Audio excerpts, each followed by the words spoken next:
voltasse para Portugal, vocês acham que eles aceitariam essa posição de submissão do Brasil? Sim ou não? Não, né? Pois é. Então, as cortes e os decretos de setembro, ou seja, ao longo de setembro, as cortes vão apertando as rédeas, por assim dizer, né? Até aquele momento, gente, 1821, muitos jornais, periódicos, folhetos, panfletos que circulavam, dezenas deles, circulavam nas principais cidades do Brasil, né? No Rio de Janeiro, Salvador, Recife, São Paulo, né? E as elites até aquele momento não falavam muito de independência. Foi só depois do episódio de as cortes exigirem o retorno de Dom Pedro e exigirem que todas as províncias se submetessem a Portugal, é que o discurso de emancipação política, de separação, começa a ganhar corpo, né? E essas ideias começam a circular nos periódicos, né? O Pedro, ao mesmo tempo, ficava indeciso se voltaria para Portugal. Ele chegou a mandar carta para o seu pai, para o Dom João, dizendo assim: olha, eu não quero esse negócio de príncipe regente, não, me despeça dessa função, né? Estava assim um tanto quanto reticente.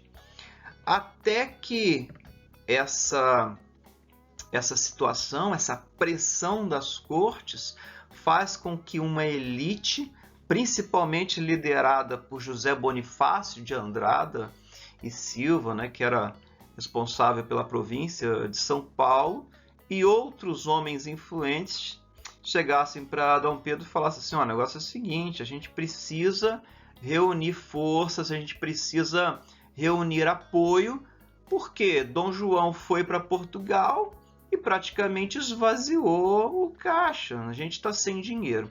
Então, a partir disso, Dom Pedro fez algumas viagens, foi à província de Minas Gerais, né, capitania de Minas Gerais, capitania de São Paulo, tentando angariar apoio.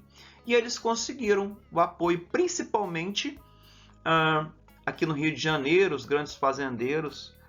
O café já começava a ser uma atividade lucrativa, grandes proprietários, homens influentes de Minas Gerais e São Paulo. Então ele conseguiu reunir o apoio dessas províncias em torno de um projeto de separação, né? E aí foi feito um abaixo-assinado, um documento, e o Senado da Câmara apresentou para Dom Pedro, falando assim: olha, a única solução é a separação, o rompimento, né? E aí foi nesse contexto que Dom Pedro teria dito, né? Se é para o bem do povo e felicidade geral da nação, diga ao povo que fico, né? Isso em janeiro. Então, ali em janeiro de 1822, já havia um encaminhamento para a separação política. Isso faz com que a gente perceba que toda aquela história do 7 de setembro de 1822 como um fato importantíssimo que fez a independência de fato, ela deve ser relativizada. Historiadores que pesquisaram a fundo os jornais de época descobriram que não foi nem ao menos noticiado na imprensa da época, nos jornais, nos periódicos, nos folhetos. O 7 de setembro não foi nem noticiado, né? Porque, de fato, já havia praticamente uma independência já feita, né? Como, por exemplo, em 3 de junho de 1822, Dom Pedro I já tinha feito uma lei convocando uma Assembleia Constituinte, com representantes de todas as províncias, para fazer uma nova Constituição em que ele seria o imperador. Isso já estava dado em junho, né? Em agosto de 1822, o Dom Pedro, fez um decreto declarando que as tropas portuguesas presentes no Brasil seriam consideradas inimigas e elas foram mandadas para casa, né? E aí, até que aconteceu que em uma viagem para São Paulo, Dom Pedro estava articulando apoio, né? Ele viajou para Minas, viajou para São Paulo, e em uma dessas viagens ele recebeu cartas avisando que os portugueses haviam mandado tropas para levá-lo à força para Portugal. E é nesse contexto que ele teria dado lá o famoso grito do Ipiranga, né, dizendo independência ou morte. É aquela cena que eu mostrei no quadro do início, que o Pedro Américo vai fazer uma pintura linda, extraordinária, um quadro gigante, né, um painel gigante, né, que está até hoje no Museu do Ipiranga, em São Paulo. Esse trabalho foi pintado, inclusive, lá na pátria dos renascentistas, né? Lá em Florença. Depois que veio para o Brasil, ela foi exibida primeiro lá. Então, aquela tentativa de construir uma imagem, uma representação, um passado glorioso, né? Mas isso foi feito muitos anos depois, né? Mais de 60 anos depois, num momento de decadência do Império lá, do Pedro II, já em 1888, uma tentativa de restaurar a imagem do Império. Mas o fato é que o 7 de setembro de 1822 ele não teve tanta relevância porque a independência já tinha sido decidida. Existe aí, né, gente, alguns mitos que se cria em torno da independência do Brasil, e um deles é o de que ela haveria sido feita de forma pacífica, ou seja, não houve guerra, foi apenas um acordo de cavalheiros e a nossa independência é ruim por causa disso, né? Porque não houve lutas e tal. Mas autores que são especialistas na história do Brasil e, sobretudo, na independência, identificam que houve batalhas duras, né? Muito sangrentas, em várias capitanias, como a Bahia, Alagoas, Sergipe, Ceará, Maranhão e o Grão-Pará. O Grão-Pará, gente, era um caso interessante porque ele se associou a Portugal e ele permaneceu fiel às cortes. Lá não havia esse impulso de fazer emancipação. Então foi necessário que o Dom Pedro e os políticos e as elites daquele momento, articuladas pelo José Bonifácio e outros, pagassem mercenários, porque não havia um exército nacional, né, para combater. E havia também um medo de que as grandes massas... o Brasil era um país com uma quantidade muito grande de escravizados e pobres. Havia um medo de que eles participassem ou se aproveitassem dessa luta para tentar se separar, para tentar fugir. Então a independência, essas lutas aconteceram basicamente com exércitos mercenários. Ingleses, alemães, franceses, contratados para lutar e fazer a independência. Então a independência foi lá, foi proclamada lá no 7 de setembro de 1822, relembrando, mas ela já estava praticamente decidida antes, né? Lá para junho já havia decisão de Dom Pedro de se separar politicamente. Mas, por exemplo, até hoje se comemora a independência lá na Bahia, né? Como um fato que só foi se dar 3 anos depois. E, dezenas de pessoas morreram, né? Centenas de pessoas morreram nesses episódios das guerras de independência. Muito bem, então a gente tem assim algumas peculiaridades, né, que eu gostaria de falar agora da nossa independência.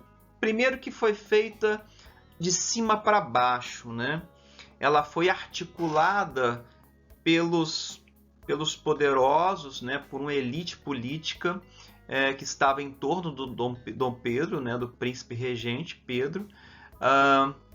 Então, sem uma mobilização da população, sem uma participação forte popular. Segundo ponto, uma independência que cria um novo Estado, mas que um Estado brasileiro, mas que o governante é um português. E boa parte daqueles que ocupariam os principais cargos de mando, de comando, também era de portugueses, né?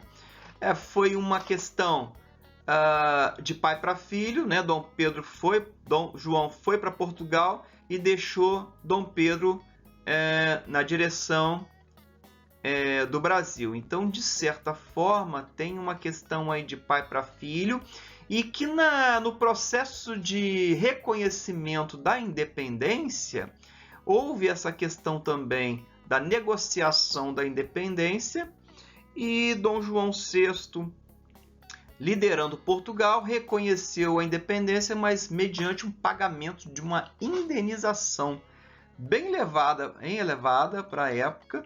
E quem financiou esse pagamento foi a Inglaterra, né? Então, uma independência que foi feita, mas mediante pagamento, que também gerou uma dívida externa. Essa independência manteve praticamente intocada a estrutura socioeconômica.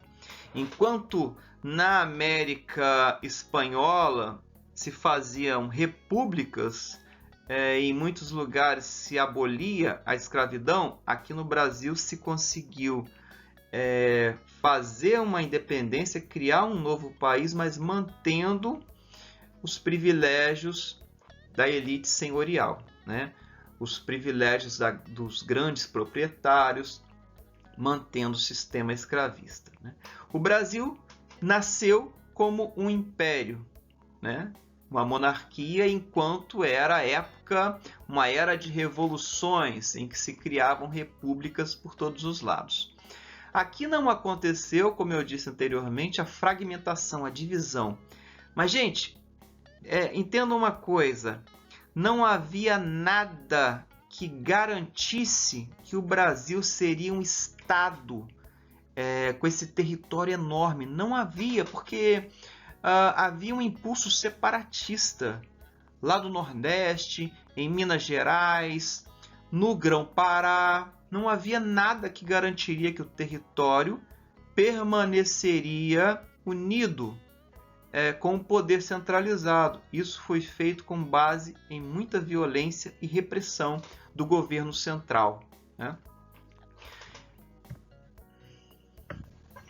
Então, a gente entra agora na parte final e alguns mal-entendidos sobre a nossa independência, né? A primeira coisa é a ideia que a gente tem aqui de desconstruir a noção de que a independência foi feita por um ato heróico. Não foi um ato heróico e isolado de um indivíduo, de Dom Pedro II, como nos faz entender como nos induz, né, o entendimento aquela tela do Pedro Américo que eu mostrei lá no início, né? Aquela imagem está presente em muitos livros didáticos, principalmente do ensino fundamental, né?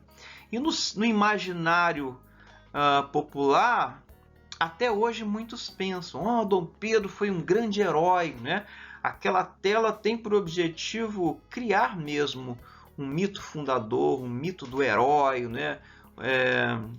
Uma personalidade exemplar que se levanta para libertar um país da tirania do Portugal opressor. Não, a separação ou a emancipação política, ela precisa ser entendida dentro de um contexto histórico mais amplo e, como eu demonstrei, está muito relacionado ao desenrolar de episódios que não foi planejada, ela foi acontecendo na esteira de outro processo, né, da Revolução Liberal do Porto, de 1820, na tentativa de manutenção de privilégios de uma elite que estava estabelecida no Rio de Janeiro.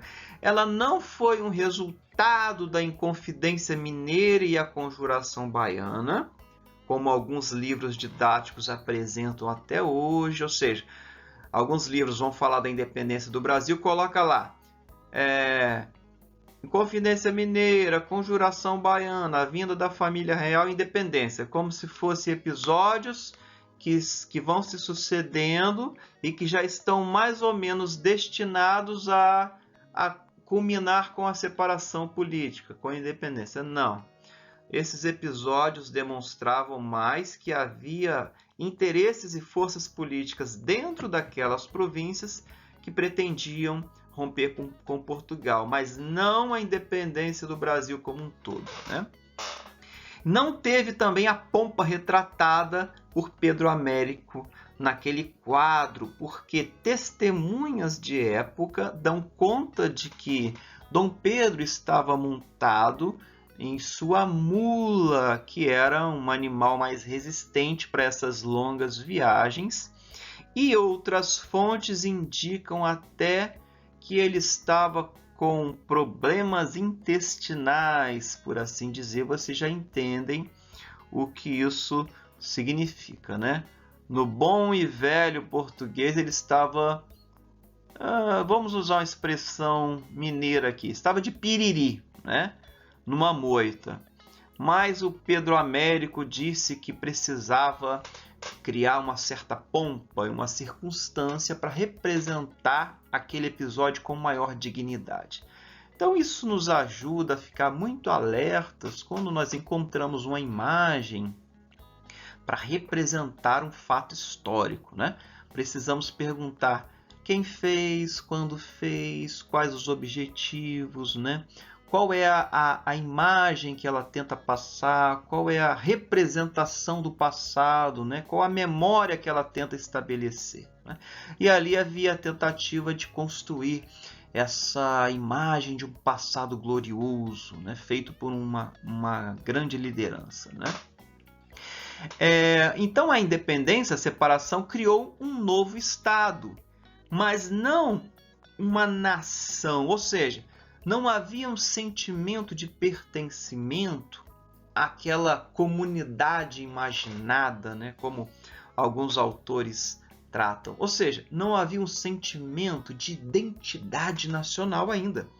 Isso só se desenvolveria mais para frente, no final do século XIX.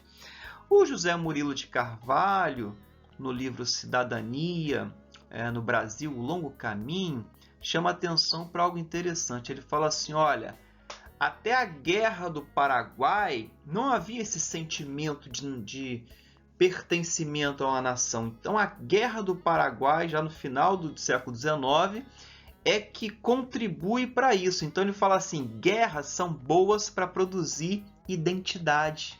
Porque aí quando você tem um inimigo comum a combater, as pessoas tendem a dizer, olha, somos nós contra eles, somos brasileiros contra o Paraguai. Então, lá no final do século XIX, se começa a ter uma noção de sentimento de pertencimento, uma coisa mais generalizadora para agregar as diferentes províncias do Brasil, coisa que até então não existia. A unidade nacional do território foi preservada graças à repressão, à violência, e não a um sentimento de pertencimento a uma comunidade maior, né? Não foi também uma luta nacional de brasileiros contra portugueses, não. Entre aqueles que estavam fazendo a independência, tinha muitos portugueses e tinha muitos brasileiros também. Foi uma luta para criar um novo Estado separando-se do Estado de Portugal. Mas nessa luta participaram pessoas de nacionalidade portuguesa, grandes comerciantes, grandes funcionários da corte, né? E não foi pacífica como se imagina. E a gente já falou sobre isso atrás. Foi uma guerra bastante sangrenta, que muitas pessoas morreram, foram inclusive torturadas, né? Receberam punições severas. E tudo isso aconteceu nesse processo que culminou na separação política do Brasil. Concluindo, há quase 200 anos, né, 2022 temos aí 200 anos e o tema continua sendo importante, ainda há discussões, ainda há debates em torno da independência do Brasil, há diferentes interpretações, né? A gente procurou aqui pegar as interpretações mais consensuais, né? Segundo ponto, a independência deu origem a um novo Estado, né? Isso mudou muita coisa em relação à colônia. Então, de 1500 a 1822, nós temos que era uma colônia de Portugal apenas. De 1822 em diante, era uma outra coisa, não mais submetida aos interesses da metrópole portuguesa. E também não é correto dizer assim, o Brasil era uma colônia de Portugal, mas depois passou a ser uma colônia da Inglaterra. Não. Ainda que houvesse interesses econômicos mais voltados para atender a Inglaterra, o Brasil era uma outra coisa, um novo Estado, e era o começo da construção de uma nova nação. Não resultou de uma vontade única de uma pessoa. A gente viu que a independência resultou de episódios que foram acontecendo, não foram planejados, né?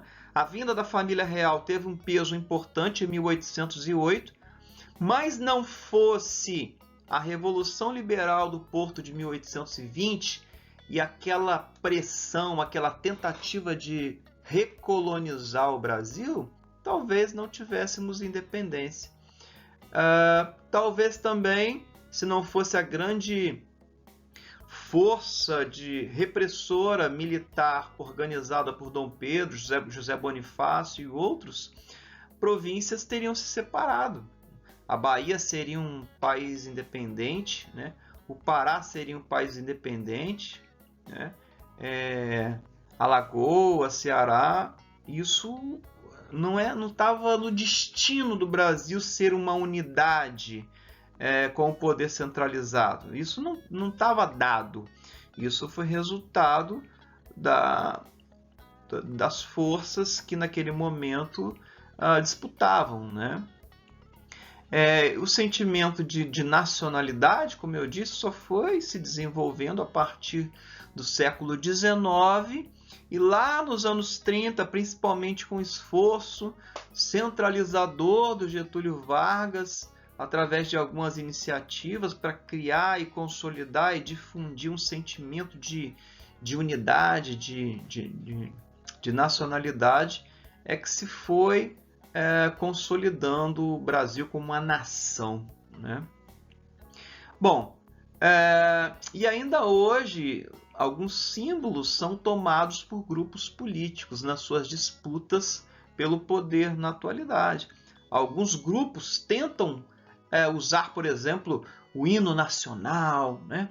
a bandeira do Brasil para tentar angariar seguidores, para tentar motivar as pessoas de uma forma emocionalista, para trazer as pessoas como se a nação fosse deles, como se a pátria fosse deles e os outros não, como se eles fossem os patriotas, né? Então, percebam que nós teremos em 2022 esses 200 anos da independência do Brasil e muito provavelmente alguns grupos que se dizem patriotas vão para as ruas reivindicando, né, e usando a bandeira nacional, as cores, o hino, para tentar dizer que eles são mais brasileiros que os outros brasileiros, né? Isso aconteceu muito nas ruas de 2013 para cá, certos segmentos da sociedade vão invocar esses símbolos de patriotismo, de nação, para dizer, olha, nós somos os patriotas, nós somos os verdadeiros brasileiros. Então é uma construção que a gente percebe que vem de uma longa duração, né? 1822 não havia esse sentimento de pertencimento, e 2022 algumas pessoas se emocionam, né? Ficam tocadas com essa força do hino nacional, com as cores do Brasil. Então tudo isso nos mostra, gente, da importância de nós valorizarmos a nossa história, porque às vezes há certas interpretações que tentam esculhambar com a nossa história, nos fazem ter um sentimento de inferioridade, né? Um sentimento assim de que os outros países é que são melhores, né? Os Estados Unidos é que são bons, porque lá a independência envolveu muita violência, muita guerra, muito isso, mas nós não, nós tivemos uma independência ruim, começamos ruim, como se a história do Brasil estivesse destinada ao fracasso. Não. A história é um campo aberto para a ação dos indivíduos. Apesar de haver certos elementos condicionantes, né?